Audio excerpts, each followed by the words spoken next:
mic. Yeah. All I need is one mic. Yeah. All I need is one mic.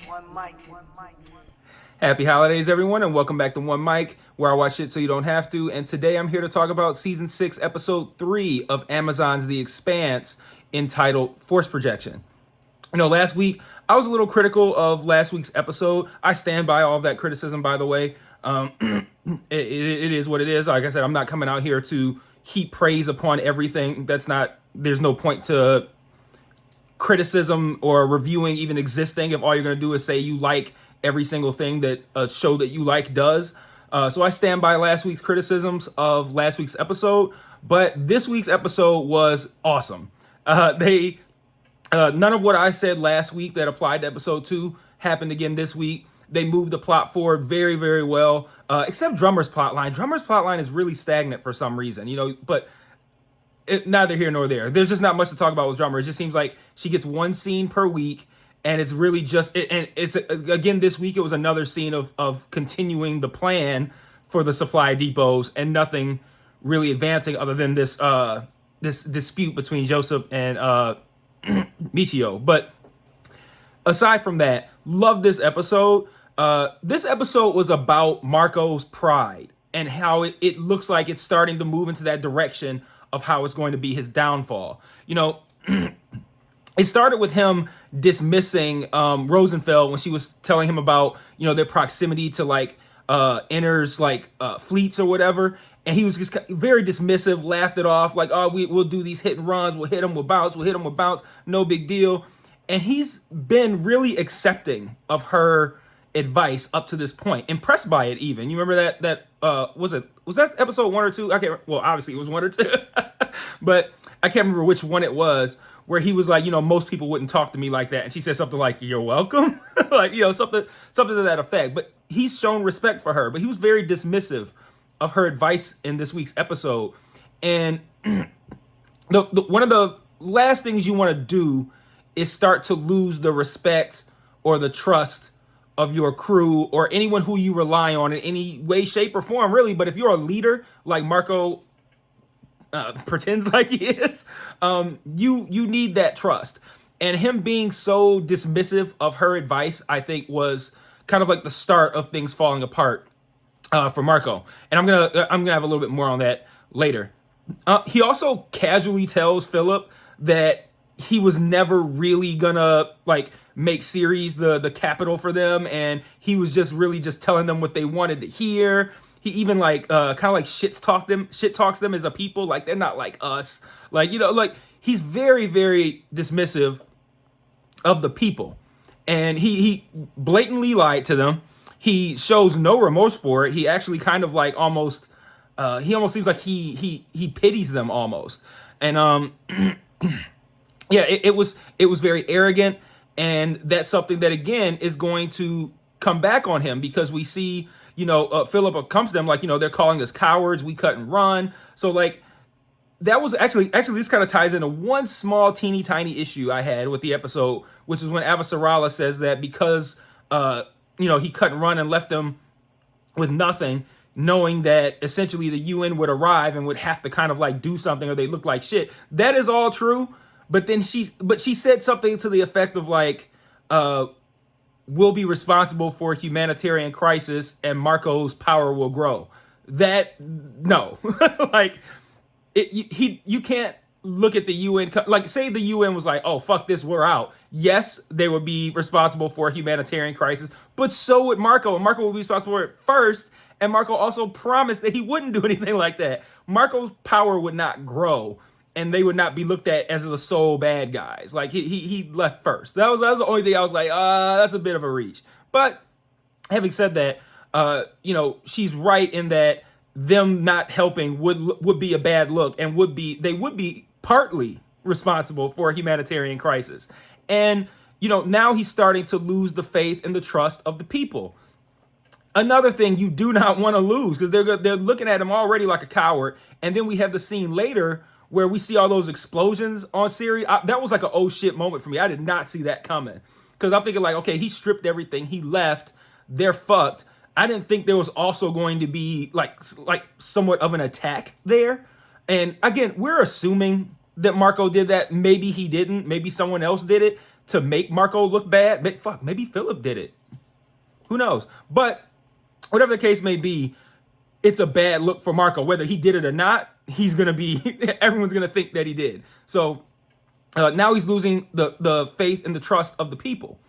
And then you look forward to. I mean, then we move forward to the awesome battle sequence that happened between Marco and his crew on the Pella against the Rossi. And like that shit was awesome to look at. Really fun battle. And then at the end of it, Holden.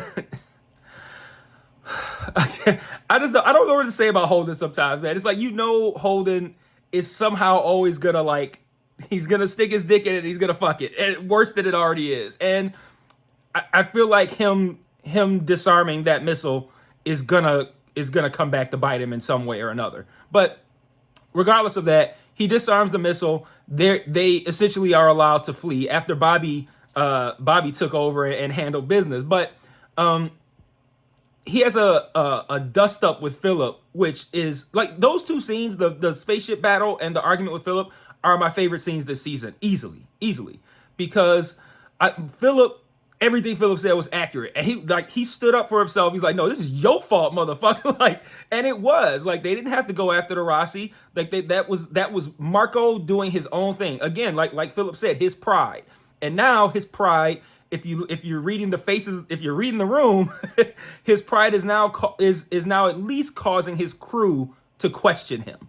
And when I say I was going to come back to Rosenfeld earlier, for her it's a second time now because she's already like, okay, he dismissed what I was telling him about the inner fleets earlier, and now he's getting dragged by his son in front of everybody, and then two, his son is right. Marco basically got us killed. Like the only reason they're not all dead is because Holden disarmed that missile. So Marco's pride could have gotten them killed, should have gotten them killed, and now he's losing the faith and trust of his crew as well. So like watching things kind of crumble around Marco, but from his own self-doing and his arrogance, I like that direction that they're taking that. So like that's why I love this episode so much. Like to watch everything around him kind of crumble, like, and it's not there yet, but they set the foundation for it. I feel like he hasn't completely lost the people yet. I'm interested to see the results of these explosions on series, but I feel like, he's at the very least lost the people on series, but he hasn't lost everybody. But we'll see how that plays out. But it's at least started going in that direction, and they've gone in the direction of him losing his crew, him losing his son. Like he's gonna have nobody. And I really like how they're setting this up so far for how this is going to play out in the final 3 episodes. Just like the first 2 episodes, we have an opening scene on Laconia, which, again, I've been seeing mixed things about these Laconia scenes at the beginning, where people are just kind of like, how is this good? What difference does this make? And I feel like it's so, like, short-sighted to not think that this is going to tie in somehow. And they kind of started to move it in that direction with whatever this is that Marco was given, or that's ready at the end of the episode that we see moving through the ring gate, because they mentioned that it was like, I think either from Laconia or going to Laconia. I just remember Laconia was mentioned. But I don't know why these scenes have such a mixed people have mixed feelings about them, because I think they're pretty cool, and I'm super excited to see what direction this goes and how it's gonna tie in. Because is it like are people really sitting out there thinking like they're just doing this for shits and giggles? Like there's no point. Like it's obviously gonna tie in somehow. Like why? Like what is there to question? But anyway, this week, Kara finds that bird. Well, first she finds the drone that was broken is now fixed. The bird what was it gonna call it? Strange. What was the episode? Strange Dogs. That strange dog comes back, and the birds are now alive. And then she goes inside and finds that her brother, who she dismissed, I think he wanted to play soccer with her or something like that, is now dead. And she says something of the effect to the strange dog, something like, "Oh, you fix things," or something like that. And maybe it's some sort of thing where it fixes things, but at a cost. Like anything that it fixes, something else has to die in order for that thing to be fixed. The only thing is, two things got fixed, one dead kid, and then also what determines what dies. Like, so if it's like, okay, like a life for a life, like a fix the bird, but the kid dies, what determines what dies in order to make the bird live? And then lastly, again, patting myself on the back here, I called it last week. I said, what if that dog thing takes it and actually brings it back to life and doesn't like eat it and kill it or something like that? So again, right, but that's neither here nor there. I still think this is a cool scene. I'm again now I'm extra curious. Like, okay, what is this dynamic between this strange dog and these birds and the drones and her brother? Like, what is this thing? What does this thing do? And then how is this going to tie in to the main storyline? But I'm digging the Laconia shit, man. I don't know why. Like, I like opening with that little bit at the beginning of every episode. Another development that we kind of had, which I don't particularly know where this is going, because we only got 3 episodes left and we haven't really, I don't know, I don't really see a direction for this part of the storyline yet. And the show is kind of treating it the same way they treat Drummer's storyline, giving it like one scene per episode. So it's Drummer's storyline, this thing that I'm about to talk about, and the Laconia thing. The Laconia thing is far and away the most interesting, and they're actually doing something with that. Drummer's storyline is just kind of pelling in place. And this other storyline about these ships that have disappeared through ring gates, that's another one that, like, I think it was given like a offhand kind of like just statement in episode 1. Then Holden asked, who did he ask to look into it? Bobby. He asked Bobby to look into it to try to get some, information to him last week. And then this week he has Naomi look at the information, and from what I could surmise, she essentially says that it looks like the ships are disappearing into like black holes. She didn't say black holes, but she says like a hole opens up, ships go in, and then the hole itself disappears. So that's the only information we got on that storyline this week. But I'm wondering how that's going to tie in, because we're only getting one scene per week about it. So it feels like it's not that important, but it's got, I mean, they're not just putting shit in there just to do it. Like, it's got to matter, right? And I'm wondering if the disappearances with these holes that open up and then close, I wonder if that ship that we see at the end, I'm assuming it's a ship, wondering if maybe that's creating it. And these were like tests, maybe, like, they were testing it out, like, this ship that could create black holes or whatever, and they're testing it out and it worked. And maybe that's why that person from Medina says that, it's going to be fun if it works. Maybe that's what it does, because that's obviously a game changer, and maybe that was built with some proto-molecule shit. I'm throwing it out there just so I can brag if I'm right, but I'm satisfied with being right about the bird coming back. So I don't need any more kudos. More kudos. I'm only giving them to myself. I doubt any of you guys are going to give me any kudos, but I hope that I'm right about that. But just throwing it out there, I got nothing. So that's just my guess. No evidence for that whatsoever. All right, so I'm going to wrap up with a couple of thoughts that I had. You guys can, some of these are questions. You can answer them in the comments. Some of them are just comments. One, there was a whole lot of kind of like throwback shit in this episode that I thought was really cool. First being, it was nice to see Pastor Anna on that piece that we saw, which also fed into Monica's storyline, because she was commissioned last week to start doing like kind of like propaganda work. And then we have this thing with Pastor Anna, and it does cause conflict on Drummer's ship. So, but it was nice seeing her. I've always liked that actress. It doesn't sound like it's just for some reason I can't remember her name right now. But yeah, I've always liked her. I thought she was really pretty, but well, she's still pretty fine right now. But I thought whenever she was younger on something, I thought she was pretty fine. Let's see. Oh, speaking of Monica, is she dead? I feel like the explosion started right where she was at. At first, I thought it was one explosion, because, well, we saw one, obviously, to start, but I thought that homeless-looking guy that Monica was talking to was a setup or a trap, and he set off the explosions, which still could be the case. But, yeah, is Monica alive? I don't know. You tell me. I feel like she shouldn't be, because I really feel like that first explosion came from where she was at, and there's no way she should have been able to survive that.